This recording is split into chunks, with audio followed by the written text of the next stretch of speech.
Саламатсыздар ма, құрметті менің көрермендерім. Бүгін сіздердің назарларыңызға Бикеш жұлдыз белгісінде туылған жандардың тару жорамалын ұсынамын. Яғни бұл айлық наурыз айына арналған жорамал.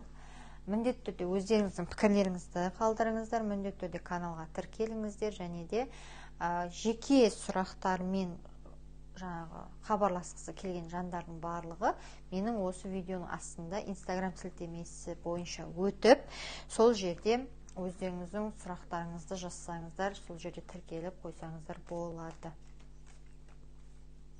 Жалпы бикештерге, бикеш жұлдыз белгісінде туылған жандар сіздерді не күтеді? Наурыз айында. Жалпы айтатын болсам, бұл айда сіз біріншіден бір тұңғиыққа батып жүретін секілдісіз. Жалпы айдың басында, белгілі бір дүниелер адамның өзінің жан дүниесімен болады ғой, мысалға жан дүниесімен ойлану, ақылдасу, өз-өзімен белгілі бір тұжырымға келу, немесе өз-өзін табу, мысалы адамдар өз-өзін қайдан табатынын білмей ойланып жүреді. Мысалға бір жұмыстан бір жұмысқа ауысу, немесе басқа қырдан өзін тану, бірақ бұл жерде бір жағынан айтар едім, адамдар көбіне эгоистичный болады. Яғни эгоистичный деген тек қана өзін өзі ойлау, басқа ешкімнің ойы оларды қызықтырмайды, өздерінің бір белгілі бір ойлары бар, өздерінің белгілі бір тұжырымдары бар, және ойлағандары бар.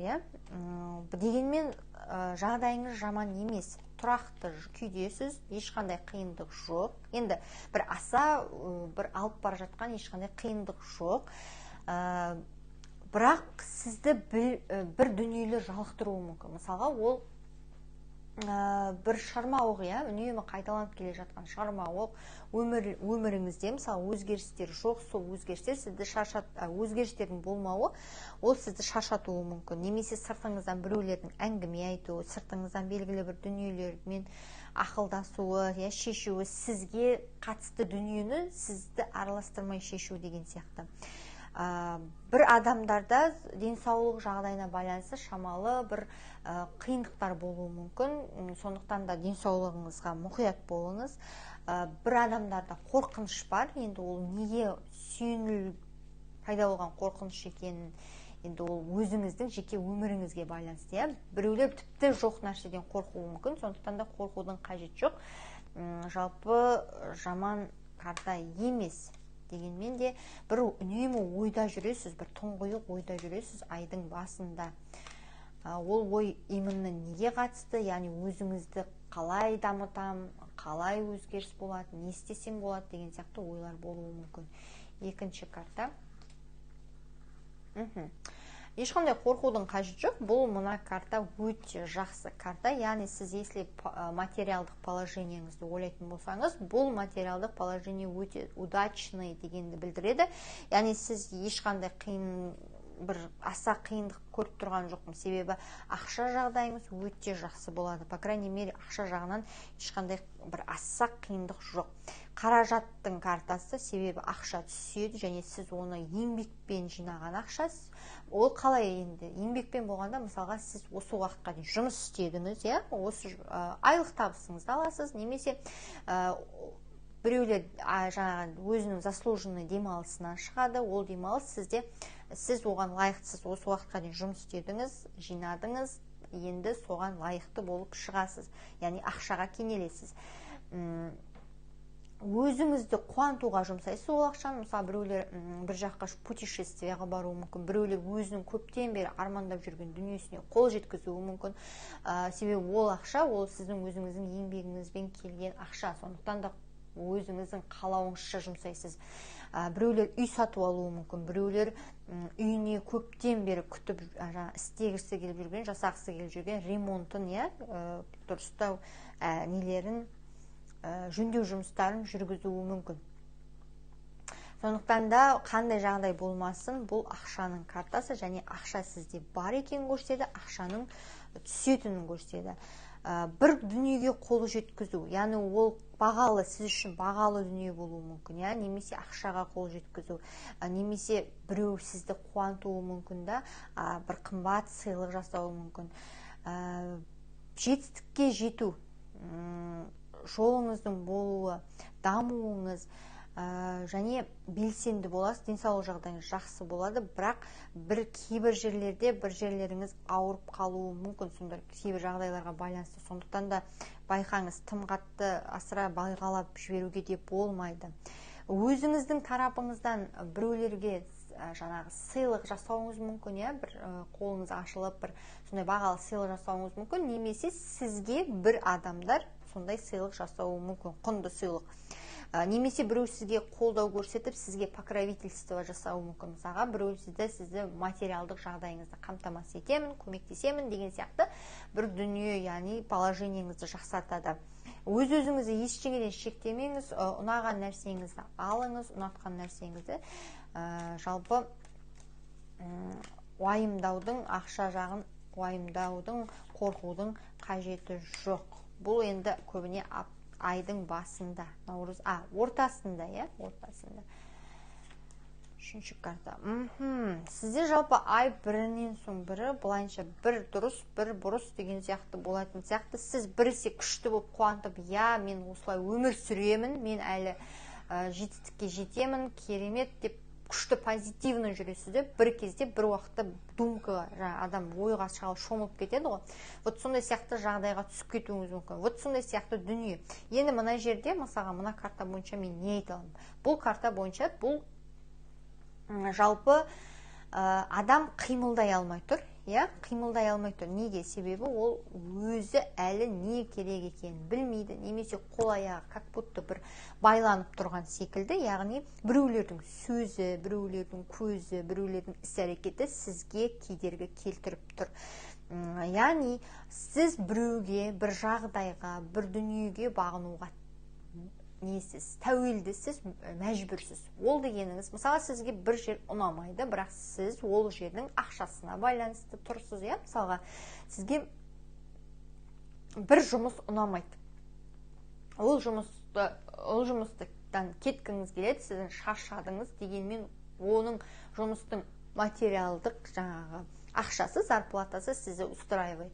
Или болмаса сіз ол жұмыстан кетсем, қайдан жұмыс табамын деген сияқты бір переживание болуы мүмкін, Айтып тұрмын ғой, сіз өзіңізден өзіңіз бір белгілі бір думкаға түсіп жүресіз, яғни бір ойға шомылып, ол жоқ нәрсені уайымдауыңыз да мүмкін, ол сіздің тек қана миыңызда болуы мүмкін, ол дүние кедергілерді, және көзіңіз байланып, қолыңыз байланып тұр, жұрттардың әңгімесі, жұрттар не дейді, не айтады, не істейді деп өзіңіз біреудің ойына тәуелденіп шектеуіңіз мүмкін. Немесе, мысалға, сіз бір жерден кеткіңіз келеді, немесе бір жұмыстан кеткіңіз келеді, бірақ сіздің несиеңіз бар, біреуге қарызыңыз бар, төлеу керек ақша бар, соның барлығын ойлағанның әсерінен сіз кете алмай тұрсыз.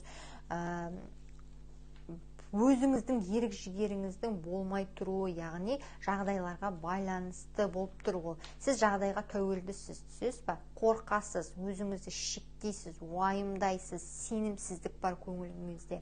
Ол енді сенімсіздік әркімде әртүрлі жағдайларға байланысты болуы мүмкін. Мысалға, қозғала алмау, яғни артық қимыл жасай алмайсыз, қорқыныш бар, шешім қабылдауға қорқып тұрсыз, алға жылжи алмай тұрсыз, бір дүниенің біткенін күтудесіз, яғни бір дүние сізді шектеп тұр. Бір жағдайлар аяқталады дегенмен де, сіз оны қаласаңыз да, қаламасаңыз да, ол дүние болмайтын дүние болмайды.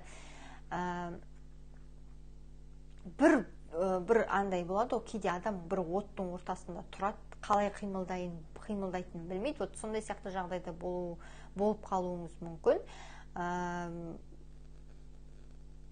Бірақ адамдар сізді талқылайды, жан-жағыңыздағы адамдар сізді талқылайды, әңгіме етеді. Олардың әңгімесінен қорқудың қажет жоқ. Себебі, мысалға, енді адамдар айта береді, кінәлауы да мүмкін себепсіз сізді, ұрсуы да мүмкін, солардың сөзінен қалам деп қорқыныш болуы мүмкін сізде. Сондықтан олардың айтқан сөзіне сеніп, қорқып шектеудің қажет жоқ өзіңізді. Келесі карта бізде ер адам сізге кедергі келтіреді. Точно, ер адам кедергі келтіреді. Ол ер адам бір жағынан қатты мінезді адам деп айтайын. Ол қатты мінезді адам, немесе сізге неудобство создавать ететін адам, яғни кедергілер келтіретін, сізге ыңғайсыз жағдай туындататын адам. Бұл адам өте мықты, қатты, тіпті қауіпті болуы да мүмкін, сіз үшін. Сондай ер адам, немесе сондай бір қауіпті ер адаммен кездесу болады, немесе сіздің өміріңізде сондай бір ер адам бар, үнемі сізге проблема туындатып отыратын және кедергі жасап отыратын. Ол адамның тарапынан, үнемі ол ер адамның тарапынан кедергі келеді, агрессия келеді сізге деген. Ол себепсіз де болуы мүмкін, себепті де себепсіз де болуы мүмкін, өзінен өзі тіпті кейде жайдан жай ұрсып беретін адам болуы мүмкін. Және ол сіздің бұл жерде ешқандай бір неңіз жоқ, және кінәңіз, қатысыңыз болмаса да, біреуден алману үшін сізден алатын деген сияқты. Оның ойы үнемі сізге кедергі келтіреді. Бір адамдар мысалға сізге жаңағы қауіп төндіруі мүмкін, сізге тиесілі дүниені алып кеткісі келуі мүмкін. Біреулерде денсаулық жағдайына байланысты операция болуы да мүмкін. Енді ол әркімде әртүрлі болады мысалға, сондықтан барлық жағдайды айтып жатырмын. Қатты адамдардан, қатыгез адамдардан сақ болыңыз. Бір нәрседен жарақат алудан сақ болыңыз, потому что жарақат алу қаупі бар өміріңізге. Сондықтан да мұқият болғаныңыз дұрыс. Адамға сене бермеңіз. Және өзіңіздің неғылмаңыз, өзіңізді басындырмаңыз. Немесе дәрігерден көмек сұрайсыз, болмаса заңгерден көмек сұрайсыз, жоғарғы білімді адамнан көмек сұрайсыз. Біреуге қаралуыңыз да мүмкін. Енді ол да әркімде әртүрлі жағдай.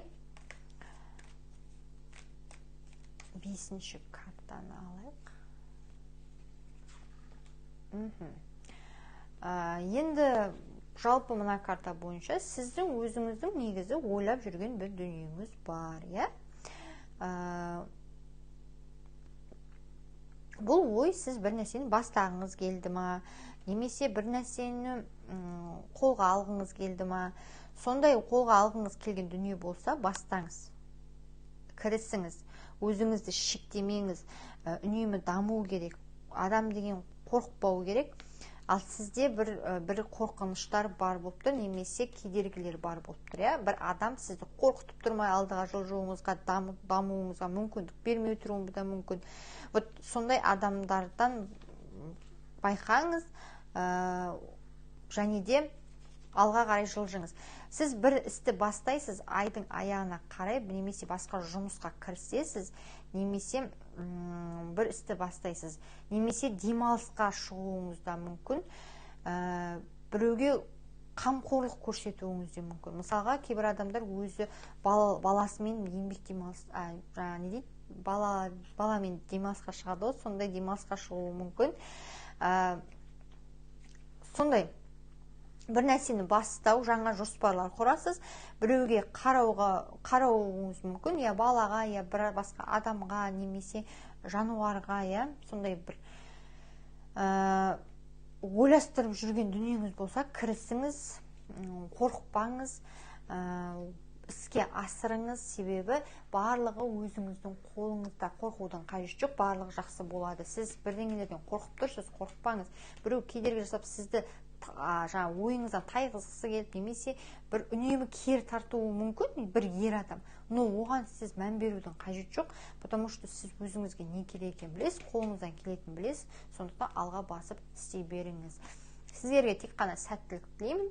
Келесі жорамалда кездескенше міндетті түрде пікірлеріңізді қалдырып, каналға тіркеліңіздер. Сау болыңыздар.